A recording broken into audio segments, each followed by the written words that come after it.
I feel like Skottie Young needs no introduction on this channel at this point. 3 of my top 5 most viewed videos are about I Hate Fairyland. Today I'm going to review 5 different series that Skottie Young wrote for Image Comics. He didn't illustrate any of these, and most of them are very short 5-issue trade paperbacks, so they're pretty easy to group together. I'm not going to go super in-depth with any of these series, but I will give as detailed of a review as I think is necessary. So let's start with the first one.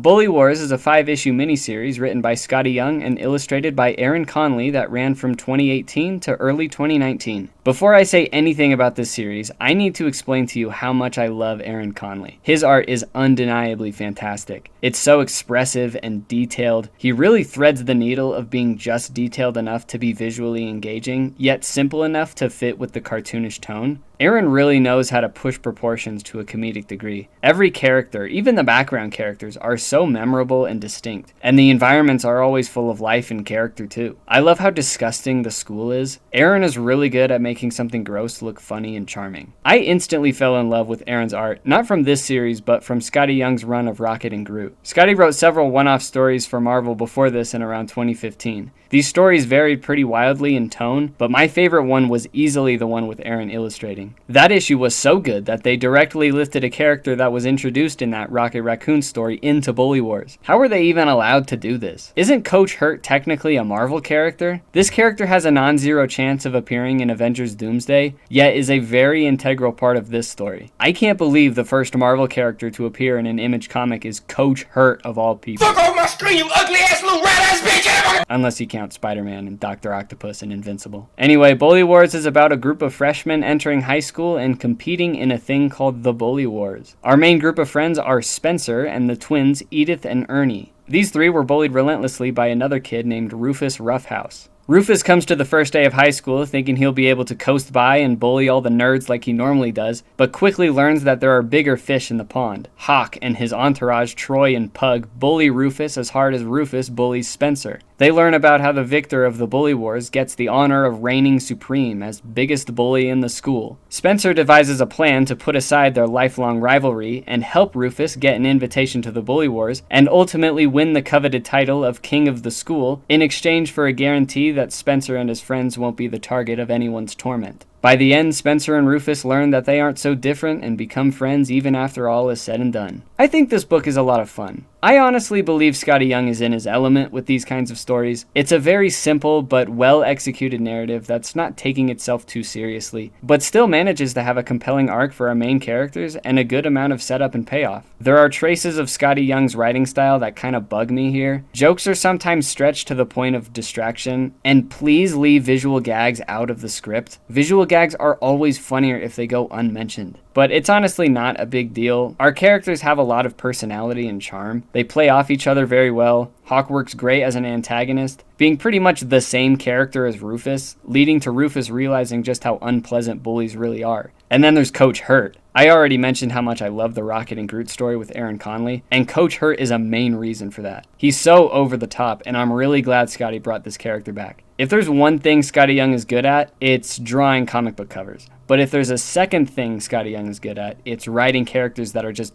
entertaining to observe. I do wish we saw more of Troy and Pug. I like their designs a lot, and the few glimpses of their dynamic with Hawk was a lot of fun, but we pretty much just focused on Rufus and Spencer's dynamic. It is a very short series, so I can understand wanting to focus on how our main duo's relationship changes from beginning to end. It's really funny because he introduces himself as such a heel to these characters, but he's still talking to them as they're going to class like they're friends. Is this what toxic yaoi is? I don't think Skottie is going to come back to this series. I don't think he really needs to, as much as I love these characters. The trade paperback does say Volume 1, implying there to be more coming in the future, but I really doubt there's ever going to be a Volume 2, despite Skottie actually answering this question on Instagram. This was my question, by the way. There's no way anyone else cares enough about Bully Wars to ask this, right? I like it just being a quick and easy read that can stand on its own. Bully Wars is getting a 4 out of 5 stars. I think it's a really fun, well-paced, self-contained story that's witty, unique, and beautifully drawn.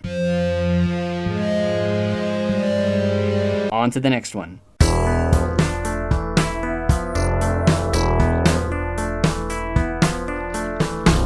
Twig is a 5-issue miniseries written by Skottie Young and illustrated by Kyle Strom that ran throughout 2022. It's about a funny little blue monkey thing named Twig and his funny little yellow snot dibby companion Splat. Twig and Splat live in a very colorful and quirky world of abstract terrain, bizarre creatures, and mystical whimsy. It's Twig's first day on the job as a placeling. A placeling's job is to place important artifacts for prophesied heroes to find and use to save the Earth from dark evils. The whole series centers around Twig being given a glowing gem, being told where to go and what to do so that an unnamed faceless chosen one can pick it up, because it's apparently essential to this unnamed faceless chosen one's journey to saving the universe. The premise is playing with the idea that this unnamed faceless chosen one probably has a more interesting and epic story than the one that we're following. This book is pretty much trying to be needless backstory to a much more compelling tale of righteous heroes versus maleficent villains. This book is literally about giving the hero a MacGuffin. It's obviously self-aware of how insignificant this story really is. I mean, the whole journey begins at a place called Mount Guffin. I think the story succeeds in being a small capsule of a greater story though, because our titular character, as well as all the other fun characters we meet on the way throughout this quest, are so charming and down to earth, it becomes a much more personal and chill narrative that also happens to be crucial to the world's salvation. Just like Bully Wars, this book is full of memorable moments and story beats that culminates in an ending that feels satisfying for this character, but adventurous and call answering for the world at large.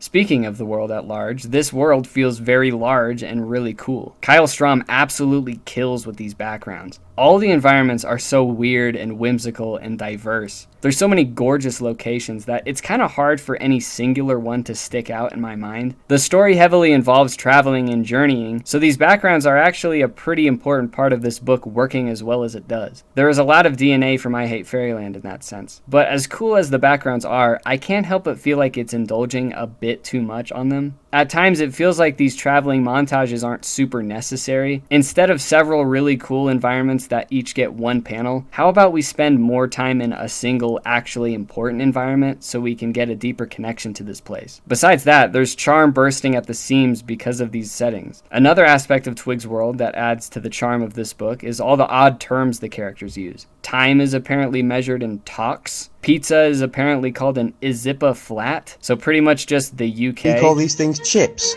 instead of crispity, crunchy, munchy, crackerjack, snacker, nibbler, snap and crack, pop, Wester, Poolchester, Shire, Queens, lovely, jubbly, delight. It all adds up to a very fascinating and truly extraordinary world. I'm giving Twig a 3 stars because, as fun as it is, I don't think it's a must-read if you're not already a fan of Skottie's work, but I would still recommend it. Also, I do think that Kyle's backgrounds were the main reason why he was chosen to illustrate this series. I'm not saying he's not good at drawing the characters, I just think that Skottie himself draws Twig a little better. Whenever Skottie or the recurring variant cover artist Peach Momoko draws him, he looks so cute and lovable. Not that I don't like how Kyle draws Twig, I'm just saying his eyes aren't as disarming and his fingers are kind of creepy. Unlike Bully Wars, we actually are getting more Twig in the future, apparently. I was pretty surprised to hear this, considering how often these books stay contained within a 5-issue miniseries, but I can definitely see more being done with this world, so I'm actually pretty excited to see more.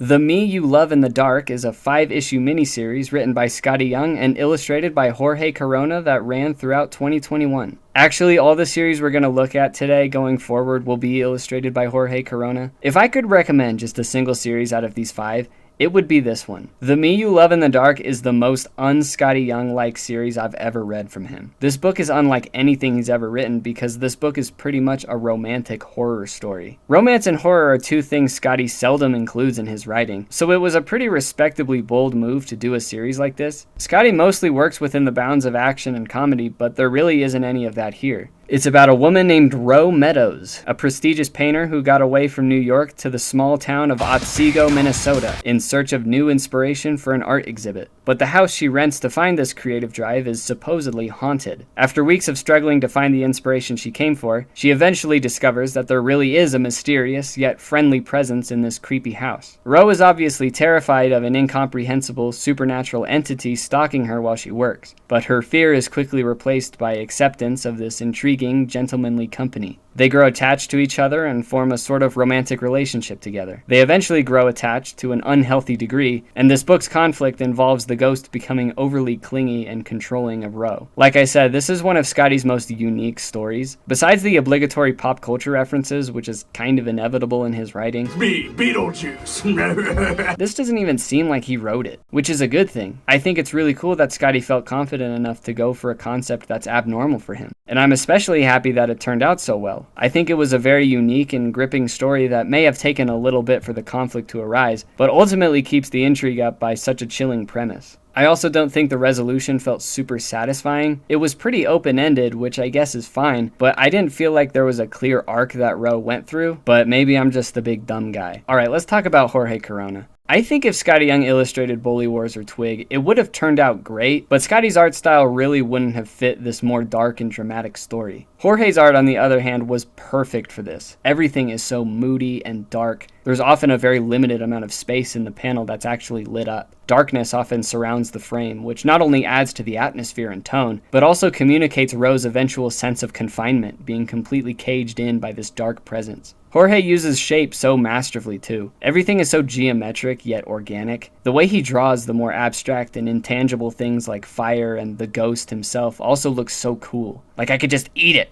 I'm gonna eat that candle. Helped of course by the amazing colors by Jean-Francois Beaulieu, aka Le Chèvre. A common element in this story is Ro's music, and I think the way Jorge illustrates the sound coming from the record player is so much cooler than the very obvious musical notes that most people would just instinctively represent music as. It has the fluidity and texture that music has, and these ridges here almost give it a sense of rhythm too. Yeah, I'm really glad Skottie keeps Jorge on payroll, because I am a really big fan. The Me You Love in the Dark is getting a 4-star rating from me. It's chilling, it's beautiful, it's dark, it's twisted, and it's just a plain old good time.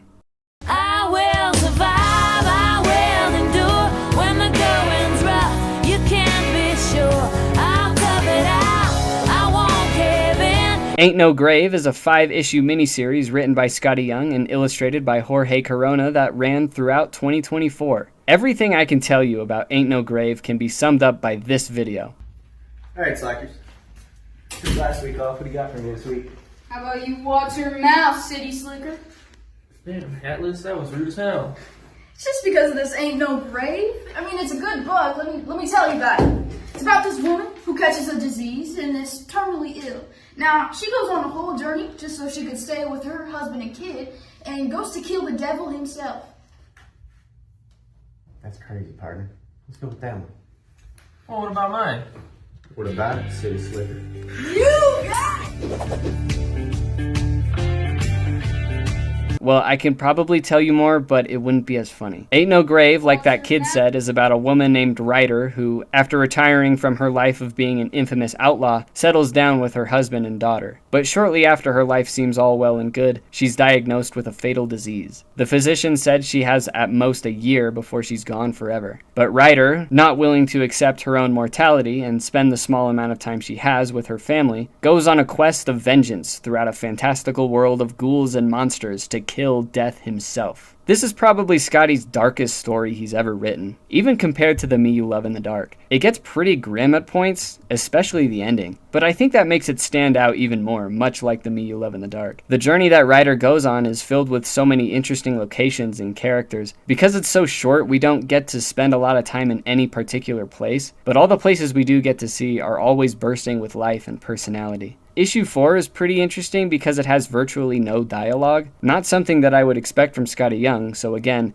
I think it's cool that he tries something new for a lot of these series. Another thing I think is cool is that interspersed with Ryder's quest in the present, we get glimpses of her past that parallel what's happening now. It seems like a common device to keep the story going while drip feeding the audience backstory. I mean, this also kind of happens in Scavenger's Reign, which, by the way, you should totally watch that video after this one. Please? Can you guys please watch that video? I worked very hard on it. I know everyone and their sentient robot companion have already made a video about Scavenger's Reign, but come on, mine's like half as long as all these other ones. You got time for one more. Anyway, it's kind of hard to tell you why I like this series without repeating myself, so I'll just give it a 4-star rating and say this is probably my favorite series in this video. Watch your mouth, city slicker.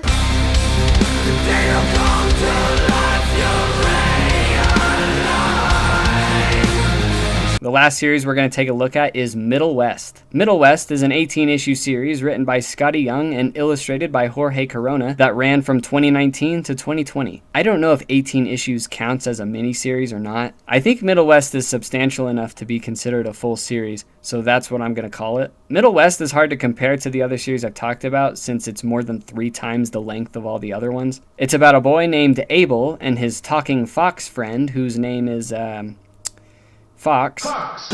Abel lives alone with his father, and the story starts several years after their mother randomly, and for unclear motives, abandoned the two of them. Abel's dad pretty quickly establishes himself as verbally abusive to him, and by the end of the first issue, physically abusive as well. His dad gets so angry with Abel that he turns into a giant anthropomorphic tornado and practically destroys the entire town, while Abel tries to escape the violent storm that is his furious father. This incident causes Abel to also be handed down this curse of turning into a giant storm person when he gets upset. And the story revolves around Abel's quest to cure himself of this generational curse, while his dad goes on a quest of his own to find his son. So judging by the fact that there are talking foxes and raging storm people, this world is not the same as the one we live in. It's a fantasy world, complete with gods, magic, and monsters, but set in a contemporary suburban environment. Kind of like Pixar's Onward, but the difference is that Middlewest is peak, and Onward is just kinda okay, you know? I liked Corey. Anyway, Abel eventually gets caught stealing at this traveling carnival and has to work there to pay off his debt, but grows accustomed to the people there, deciding that this is his new home. But another incident leads to Abel turning into a giant storm person like his dad and nearly killing everyone at the fair. This causes him to run away again and discover even more about his family and the curse that he bears. There's a lot to talk about with this series, and I honestly might go further in depth in another video in the future, but just know that I think Middlewest is Skottie's most consistently good ongoing series. It's a really fun and creative tale that handles the themes of generational trauma with a lot of deliberation. The climax is intense, thrilling, and actually climactic. It wraps up very nicely and gives us a really sweet and tender resolution between Abel and his dad. It's a pretty easy 4 stars. The only thing that I have an issue with is that it is way too short for such a detailed and intricate world that Skottie's made. The series ended a while ago, so I don't think Skottie's gonna pick it back up, but if he wanted to, I would be so on board. I think a pretty obvious direction you could go with is learning more about Abel's mom. We don't know anything about this lady or why she left out of the blue. She wasn't very important throughout these 18 issues, so a continuation that focused on Abel's journey finding out more about what's going on with her would be a slam dunk, even though the series ended very nicely, like I said. I would honestly be more excited about an animated series adaptation of Middlewest than of I Hate Fairyland.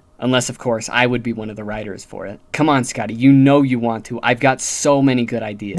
I would love to see Middlewest get adapted because there's so much potential that I think it loses because it is so short. It's really good for what it covers, but I can see so much more being done with the other characters and plots, especially the last story on the Raider farm. And again, Abel's mom. But as it is, Middlewest is still really good. This was my first exposure to Jorge Corona, and I think he absolutely killed it, especially the storms. They just look so cool. And all the little details in the environments really sold this world to me. Covers go super hard as usual.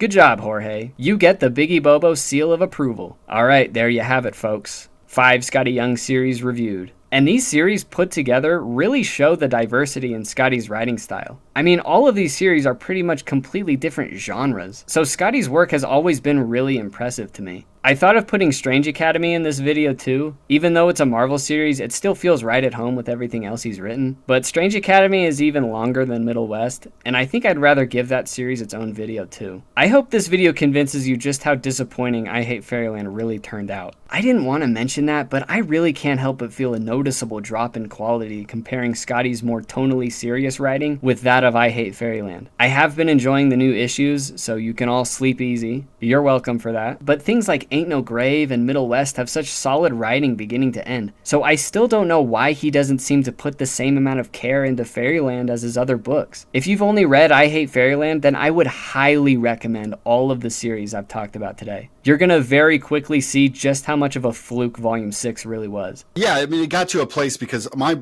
mind is always thinking about what to do and how to build the blocks and build something.